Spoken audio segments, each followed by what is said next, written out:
ପିଲାମାନେ ଆଜି ଆମେ କ'ଣ ପଢ଼ିବା ଭବିଷ୍ୟତରେ ବ୍ୟବହାର ପାଇଁ ଶକ୍ତିର ସଂରକ୍ଷଣ କ'ଣ? ଓକେ, ଭବିଷ୍ୟତରେ ଯେଉଁ ବ୍ୟବହାର ହେଉଛି ଶକ୍ତି ସଂରକ୍ଷଣ ସେଇଟା କ'ଣ, କାହିଁକି, କାହାକୁ କୁହାଯାଏ, ସବୁ କିଛି ଏଇ ଭିଡ଼ିଓରେ ପଢ଼ିବା।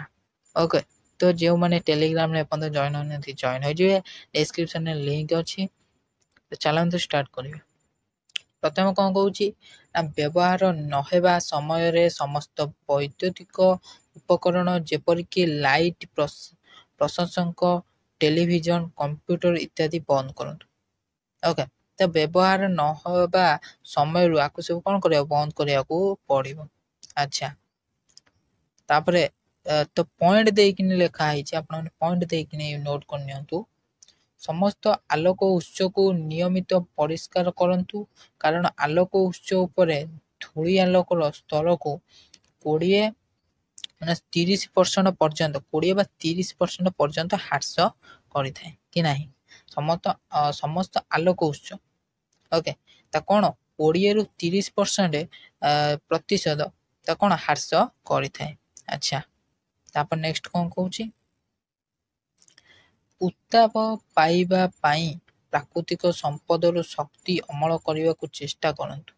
ଉଦାହରଣ ସ୍ୱରୂପ ପୋଷାକକୁ ଖରାରେ ଶୁଖାଇବା ଏବଂ ୱାସିଂ ମେସିନରୁ ଶୁଖିବା ଠାରୁ ଦୂରରେ ରୁହନ୍ତୁ। କ'ଣ କରନ୍ତୁ ନା ଏବେ ଯେଉଁ କ'ଣ କରୁଛନ୍ତି ନା ସବୁ ପ୍ରକାର ମେସିନ୍ ହେଇଗଲାଣି, ଯେଉଁ ୱାସିଂ ମେସିନରେ ଶୁଖାଇ ଦେଉଛନ୍ତି। ତ ସବୁ କିଛି ଏବେ ସବୁ ଜିନିଷ ପାଇଁ ମେସିନ୍ ହେଇଗଲାଣି। ତ ଆପଣମାନେ କ'ଣ କରନ୍ତୁ ନା ପୋଷାକ ଯେଉଁ ଆପଣଙ୍କ ନିଜ ଡ୍ରେସ୍କୁ ଆପଣମାନେ କ'ଣ କରନ୍ତୁ ଖରାରେ ଶୁଖାନ୍ତୁ କି ନାହିଁ। ତ ସେଇ କଥା କହୁଛି, ବଢ଼ିଆ କଥାଟି। ୱାସିଂ ମେସିନ୍ ଠାରୁ ଦୂରେଇ ରୁହନ୍ତୁ। ଭଲ ପଏଣ୍ଟଟି ଏଠି ଲେଖିଛି। ତାପରେ କ'ଣ କହୁଛି, ରନ୍ଧନ ପାଇଁ ସୌର କୁକର ବ୍ୟବହାର କରି ତରଳ ପେଟ୍ରୋଲିୟମ ଗ୍ୟାସ୍ LPG ସଞ୍ଚୟ କରନ୍ତୁ। ରନ୍ଧନ ପାଇଁ କ'ଣ ସୌର କୁକର ବ୍ୟବହାର କରନ୍ତୁ। LPG ଯେଉଁ ଆମର ଯେଉଁ ଗ୍ୟାସ୍ ଆମେ ବ୍ୟବହାର କରନ୍ତୁ, ବ୍ୟବହାର ଯେଉଁ କରୁଛନ୍ତି ଆମେ ସମସ୍ତେ ପେଟ୍ରୋଲିୟମ ଗ୍ୟାସ୍, ତାକୁ କ'ଣ ସବୁବେଳେ ସଞ୍ଚୟ କରିକି ରଖନ୍ତୁ। ଆମେ କ'ଣ ବ୍ୟବହାର କରିବା ଉଚିତ, ସୌର କୁକର ଯେଉଁ ଆମର ଯେଉଁ ସୌର କୁକରକୁ ହିଁ ବ୍ୟବହାର କରିକିନା ଆମେ କ'ଣ କରିବା ନା LPG କ'ଣ କରିବା ସଞ୍ଚୟ ରଖିବା। ଓକେ, ତାପରେ ଦେଖନ୍ତୁ ଭବିଷ୍ୟତରେ ସବୁ ବ୍ୟବହାର ପାଇଁ ଜଳର ସଂରକ୍ଷଣ କେମିତି କ'ଣ ଭବିଷ୍ୟତ ପାଇଁ ଜଳ ଆପଣମାନେ ରଖିପାରିବେ ତାହା ଉପରେ ଦେଇଛି। ତ ଆପଣମାନେ କ'ଣ କରନ୍ତୁ, ଏଟାକୁ ବଢ଼ିଆ ପଏଣ୍ଟଟି, ଆପଣମାନେ ଆକୁ ସବୁବେଳେ ମନେ ରଖିବେ ଆଉ ନୋଟ୍ କରିକିନି ଏବେଠୁ ରଖିଦିଅନ୍ତୁ।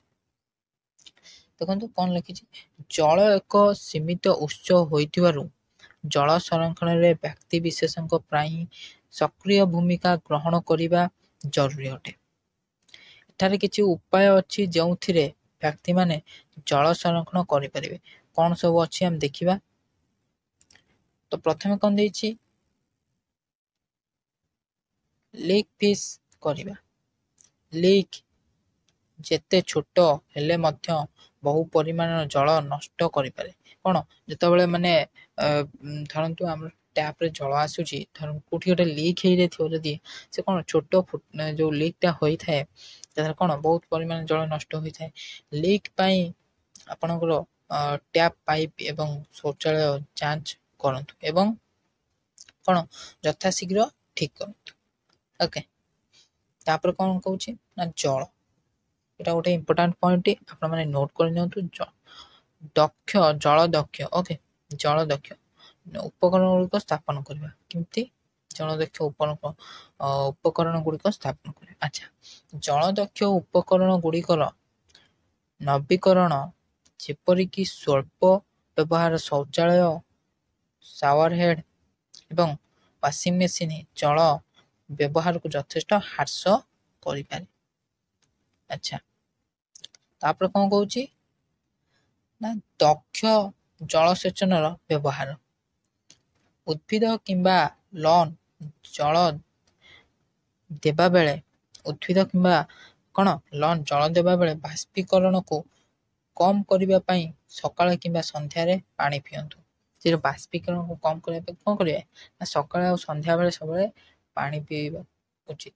ଓକେ, ଦକ୍ଷ ଜଳସେଚନର ବ୍ୟବହାର କିପରି ଅଛି ଆପଣମାନେ ବୁଝିପାରିଥିବେ। ତାପରେ ନେକ୍ସଟ ଦେଖନ୍ତୁ, ସାୱାର ବ୍ୟବହାରର ହ୍ରାସ।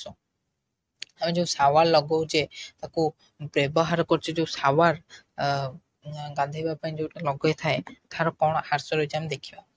ଗାଧୋଇବା ବେଳେ ଯେତେ ହୋଇପାରିବ ସାୱାରର ବ୍ୟବହାର କମ୍ କରିବା ଆବଶ୍ୟକ। ଓକେ, ଗାଧୋଇବା ବେଳେ ଆମେ ସାୱାରର ବ୍ୟବହାର କମ୍ କଲେ ଆମ ଜଳଟା କ'ଣ ମାନେ ବଞ୍ଚିପାରିବ, ସଞ୍ଚୟ କରି ରଖିପାରିବା କି ନାହିଁ। ଆଚ୍ଛା, ତାପରେ କ'ଣ କହୁଛି, ମରୁଡ଼ି ପ୍ରତିରୋଧକ ଉଦ୍ଭିଦ ବ୍ୟବହାର। ମରୁଡ଼ି ପ୍ରତିରୋଧକ ଉଦ୍ଭିଦ ବ୍ୟବହାର କେମିତି କ'ଣ? ଲ୍ୟାଣ୍ଡସ୍କେପ୍ ପାଇଁ ମରୁଡ଼ି ପ୍ରତିରୋଧକ ଉଦ୍ଭିଦ ବାଛନ୍ତୁ ଯାହା କମ୍ ଜଳ ଏବଂ ରକ୍ଷଣାବେକ୍ଷଣ ଆବଶ୍ୟକ କରେ। ବର୍ଷା ଜଳ ସଂଗ୍ରହ କରନ୍ତୁ। ବର୍ଷା ଜଳ ସଂଗ୍ରହ କଲେ ଆମର କ'ଣ ସବୁ ଅଛି ଆମେ ଦେଖିବା। ବର୍ଷା ଜଳ ସଂଗ୍ରହ କରନ୍ତୁ, ଏଇଟା ବି ଗୋଟେ ଇମ୍ପୋର୍ଟାଣ୍ଟ ପଏଣ୍ଟ। ଏକ ବ୍ୟାରେଲ କିମ୍ବା ଟାଙ୍କିରେ ବର୍ଷା ଜଳ ସଂଗ୍ରହ ଉଦ୍ଭିଦ କିମ୍ବା ଅନ୍ୟାନ୍ୟ ବାହ୍ୟ କାର୍ଯ୍ୟରେ ଜଳ ବ୍ୟବହାର କରାଯାଇପାରିବ। ବର୍ଷା ଯେଉଁ ଜଳ ଅଛି ଯାହାକି ଆମେ ବର୍ଷା ଦିନେ ବାଲ୍ଟି ଯଦି ବାହାରେ ଥୋଇଦେବା ତ କ'ଣ ସେ ଫୁଲ୍ ହୋଇଯାଇଥାଏ କି ନାହିଁ। ଆଚ୍ଛା, ଆଉ ମଧ୍ୟ ଦୈନନ୍ଦିନ କାର୍ଯ୍ୟକଳାପରେ କ'ଣ ଜଳ ବ୍ୟବହାର ବିଷୟରେ ଧ୍ୟାନ ଦିଅନ୍ତୁ। ଯେପରିକି ଦାନ୍ତ ଘଷିବା, ବାସନ ଧୋଇବା ଏବଂ ଗାଧୋଇବା, ୟାକୁ ସବୁ ଆମେ କ'ଣ ଜଳଟା ଆମେ ଅଧିକ ବ୍ୟବହାର କରୁଛୁ ନା, ତ ତାକୁ ଟିକେ ଭବିଷ୍ୟତ ପାଇଁ ଆମକୁ ଜଳ ଦରକାର, ସେଥିପାଇଁ କମ୍ କରିବା। ସବୁ ମାନେ ଜଳକୁ ଠିକ୍ ୟୁଜ୍ କରିବା କି ନାହିଁ। ତ ଗୋଟେ ଗୋଟେ ଜାଗାରେ ଦେଖିବା ଆପଣମାନଙ୍କର ଯେଉଁ ଟ୍ୟାପ୍ ଥାଏ, ଟ୍ୟାପ୍ର ମାନେ ସେ ଯେଉଁ ଟ୍ୟାପ୍ ଯେତେବେଳେ ଆମେ ଖୋଲନ୍ତି, ଯେତେବେଳେ ପାଣିଟା ବାହାରେ ତ ସେ ଯେଉଁ ସୁଇଚ୍ ବଟନ୍ଟା ନଥାଏ, ତ ଯାହାଦ୍ୱାରା କି କ'ଣ ଟ୍ୟାପ୍ରେ ପାଣି ଆସିବା ଦ୍ୱାରା ସେ କ'ଣ ହୋଇଥାଏ ନା ପାଣି ବାହାରିଥାଏ କି ନାହିଁ। ଆଚ୍ଛା, ତାପରେ ନେକ୍ସଟ କ'ଣ କହୁଛି,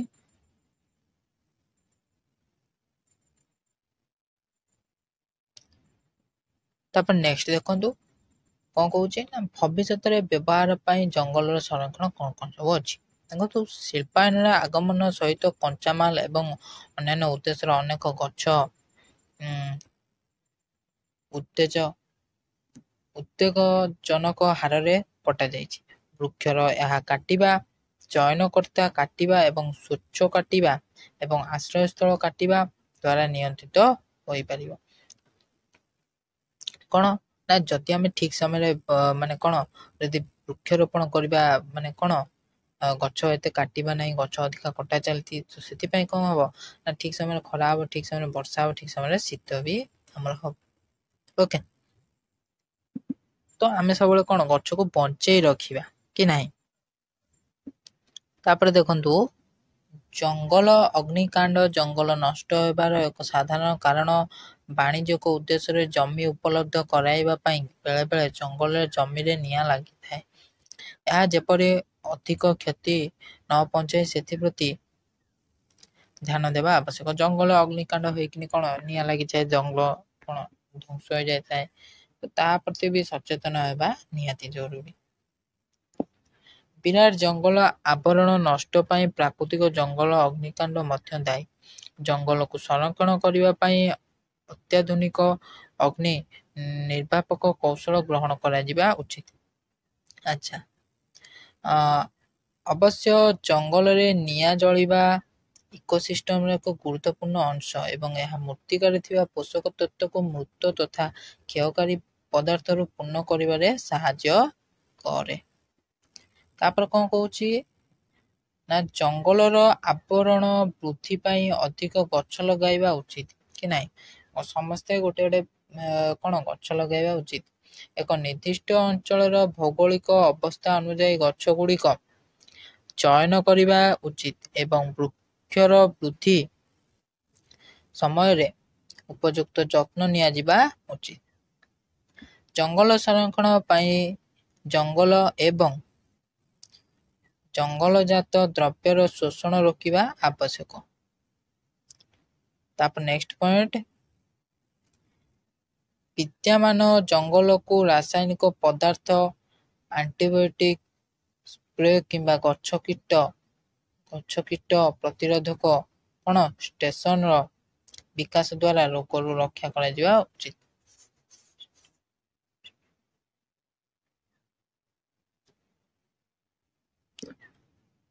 सॉरी एठी लिखा है कौन स्टेनर ओके स्टेनर विकास द्वारा रोग रक्षा करा उचित बुझिपारे कि नहीं। अच्छा जंगल को जो रासायनिक क्षति गुड़ाक होची सब केमती कौन रखिए तो सबू प्रकार गछ काटी दि जाऊँगी जहाँकि आम भविष्य बहुत कौन जंगल सब उपकार करता है समस्त कि नहीं। अच्छा तो आज एत वीडियो तो नेक्स्ट वीडियो आम कौन पढ़ा परिवेश संरक्षण जड़े व्यक्तिर अनेक केत गुरुत्वपूर्ण भूमिका लगी जाती है इम्पोर्टाट तो गुरुत्वपूर्ण भूमिका कौन सब रही आम पढ़ा नेक्स्ट वीडियो।